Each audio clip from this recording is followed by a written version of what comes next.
A serious study of the effects of the grain lines is well worth your time. They have such a profound effect on the look of your garments. Plus, you'd probably like to understand why we spend so much time in the preparation of the muslins, pressing, blocking, and marking these grain lines. Here, we have two pieces of fabric cut on different grains. Here we have the length grain running down the center of the form. You can see how it's creating these really pronounced vertical drapes. Here we have the cross grain running down the center front of the form, and you can see how that strong warp thread running horizontally is pushing the fabric out. You can see how you definitely would not want to put a cross grain across the hip or an area that you want to minimize. Now let's take a look at the bias grain.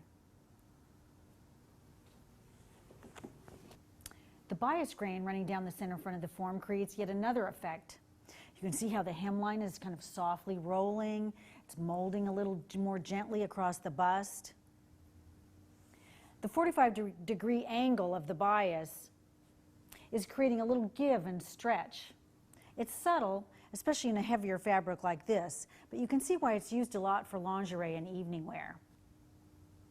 Train your eye to recognize these grain lines and their effects so that you can work them to your advantage in your draping.